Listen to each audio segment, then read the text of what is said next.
Well, imagine there are things that come easy to you and that you're fond of pursuing and that you're happy about pursuing. So you've found those and pursued them and you've mastered them. So you know all that, but then there's another place that you don't want to go. And so you haven't gone there and you haven't mastered it, and you're very small in comparison to it because you haven't mastered it. And so it has this monstrous aspect. But it has, if what you're working, if what you're doing isn't working, it's where you haven't gone that you need to go. And so I can give you another example of this. So let's say you're an agreeable person. And so you don't like conflict and you won't stand up for yourself. And you regard anger and the proclivity to provoke and to engage in conflict as something that's positively terrible. It's not only that you're not good at it, it's actually that it's wrong. So that's where you have to go if you're going to learn how to stand up for yourself. And imagine that you're afraid. Maybe you have something like agoraphobia. And so there's a whole bunch of things that you're afraid of, and you don't want to go there. But if you want to put yourself together, then that's exactly where you have to go. And so it's frequently the case that what you want to find is to be found where you least want to find it. And that idea is echoed in the prominent stories of dragons and gold. It's exactly the same idea, is that the dragon is this terrible thing. It's this terrible predatory thing that lives forever and is very, very wise. And it lives underground, and it'll kill you. It'll burn you up in a second. But it hoards gold. And so you have to go there into the dragon's lair if you're going to get the gold. And that's a representation of people's paradoxical relationship with reality. It's like you have to go out there and confront it in order to incorporate what it has to offer to you. But the probability that that's going to be intensely dangerous and push you right to the limit, first of all, those are actually the same thing. If it didn't push you to the limit, you wouldn't gain anything valuable from it. So you don't get one without the other. You don't get the gold without the dragon. That's a very strange, very, very strange idea. But it seems to be accurate. So all of that's lurking underneath this, in this imagery of the whale. The thing that's at the bottom of... Now, the whale, you can think of the story of Jonah. What happens with Jonah is that, roughly speaking, he's a prophet. And God tells him that he has to, if I remember correctly, God tells him that he has to go to this city and straighten it out because it's veered off the path and it's heading towards doom. And Jonah thinks, I'm not going to that city to tell those people anything like that because they're not going to be very happy with me just showing up there and telling them, everything they're doing wrong. And so he hops on a boat and tries to get out of there. And then God conjures up this huge storm and the boat is about to be swamped, and the sailors, they're worried, I think, about making the boat lighter, something like that. They all draw lots to see who gets tossed overboard. And Jonah admits that it's actually his fault because God's upset with him because he got this direct command to go straighten out the city and he ran off. And so the sailors they're not happy about this, but they throw Jonah overboard and the sea's calm and a great fish comes up, a whale, and swallows him. And then he's down in the fish for 3 days and it throws him up on the dry land, and then he's learned his lesson by that time and he goes off to pursue the proper destiny, to pursue his proper destiny. So that's echoed in this story as well. That if you don't follow the pathway that you're supposed to follow, that the seas will become stormy for you and something will come up and pull you down and you'll be in a terrible place for some length of time till you learn your lesson. And if you're lucky, you'll get spit back up on shore and then you can go do what you should do. Well, I mean, that's not a lesson that anybody needs to have interpreted. I think everybody understands that. Anyways, the cricket tells Pinocchio what he has to do. And then something kind of paradoxical happens. Pinocchio decides he's going to go do this. And then the cricket has got this weird paradoxical response to that. On the one hand, he's sort of pulling Pinocchio back, saying, look, this is foolhardy. You're going to go all the way down to the ocean. You're going to confront this terrible whale. This is really, really dangerous. But at the same time, when Pinocchio's on the edge of the cliff, the cricket helps him tie his tail around a rock, and he he holds his finger in place so that Pinocchio can tie the knot. It's like the conscience is conflicted about this. It's really dangerous and foolhardy, but it's also necessary. And so he plays this dual role. But Pinocchio is leading at this point, so into the ocean he goes. I guess partly what this means is that if you're not oriented properly in the world, you should take your doubts and the chaos that you're enveloped in seriously. You should face it and think it through. You should go into it as far as you can go into it, because maybe you'll find something at the bottom of it.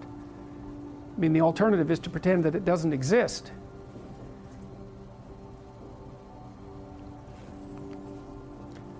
So then Pinocchio is at the bottom of the water. He can actually breathe down there, it turns out. So you could think that he's gone into the unknown. He's outside of dry land.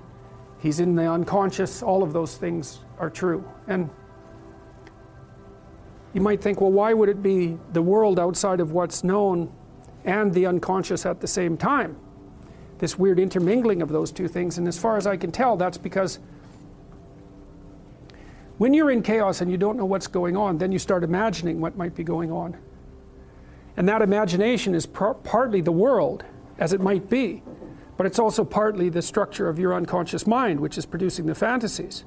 And so when you're truly in chaos, then the distinction between your fantasies and reality isn't clear. That's actually part of what constitutes the chaos. So imagine this. So you're in a relationship and the person betrays you. And you knew who they were, or at least you thought you did, before that moment. But now you're looking at them and you don't know who they are. And you don't know what the past was. And you don't know what the present is. And you don't know what the future is going to be. All of that's been thrown up into the air in a major way. That's traumatic. So much has fallen apart that it's traumatic. So what do you start to do? You start to imagine what might be the situation. Well, then the reality is your imagination and the reality at the same time. They're not pulled apart at all. You cannot distinguish between them. And so it was a Jungian idea. I could say that's the snitch that Harry Potter's chasing, by the way. I know that's a terrible leap, but that is what it is. It's that weird intermingling of potential and reality that can manifest itself as the world if you pursue it. It's roughly that. So Pinocchio is in this situation that's half fantasy and half reality, in this chaotic state. And he has to go down to find the thing that he least wants to find. And he's hoping that he's got this intuition that in facing that thing, that chaos, that life really is, that chaos, that he's going to find his father and reunite with him. So you could also say that in some sense it's a decision of faith, I suppose, because you might ask yourself, well, why bother confronting chaos? If chaos is the ultimate reality, then what the hell use is there in facing it? Because it's just going to reveal itself as the ultimate reality and drown you. But the myths always say the same thing. They say, no, if you confront what's really disturbing you, if you really confront it, you do it voluntarily, you're going to find order in it eventually. Or at least that's the only way you're going to find order. Now, it's not like these stories are optimistic. And it's not as if they give you a sure guide to success. That's the other thing. It's not like they're unerringly accurate, because you can be subsumed by chaos that's so total that even if you face it, you're not going to prevail. I mean, that's why people die. That's one way of looking at it anyways. But the mythology basically says this is your best bet. If there's a process that's going to work, this is it. And then you might think, well, the better you do it, the better the chances are of success, or the more consistently you do it, the better the chances of success are. And I think that that's a perfectly reasonable way of looking at it. Okay, so anyways, Pinocchio's down at the bottom of the ocean, and every time he says he's trying to find out where Monstro is, and they ask questions to the fish that are down there, but every time they mention Monstro's name, all the fish disappear. And it's like Voldemort, right? He's the guy whose name you cannot say. And Monstro is precisely that. It's the thing that frightens everyone. And so asking questions down there isn't helping very much. And so Pinocchio, what he does is he's calling for his father, and he keeps going deeper and deeper into the depths. And we're in a scene, there's a scene where the darkness of the ocean turns into an even more profound darkness, and that's what Pinocchio disappears into. And then we see Monstro. He's in this sort of foggy representation, this huge thing that lies very much at the bottom. And there's no life or anything around him except, I think these are mackerel, but maybe they're tuna. They're animated anyway, so it doesn't matter. But there's no life down there. He's so far down at the bottom of the ocean that there's nothing that's alive down there. So, and then we go inside the whale, which is of course absurd, and we see that the whale has eaten a boat at some point in the past. This is one whopping whale. And Geppetto is sitting with the kitten, of all things. He's also got that little goldfish bowl full of goldfish with him too, which is quite the feat. Anyways, he's sitting there, and he knows that he's trapped in the belly of the whale too, and that he can't get out. And so that's an interesting issue. It's because not only is Pinocchio lacking his father, which isn't a good thing, but the father is lacking the son. And there's some indication that the father can't get out of the whale without the son. And so it's like the possibility for order is down there in this chaotic state, but unless there's an active agent to go seek it out, it can't pull itself. It's not animated enough to get out by itself. You know, and you could say, well, there's wisdom in the libraries, but it's not going to, like, without you going in there and gathering it and embodying it, all it does is sit there in potential, in all of that implicit form. That's a good way of thinking about it. So anyways, Geppetto is feeling pretty hopeless because he can't figure out any way of getting out of the whale, and he's also starving. He's starving in the belly of the whale.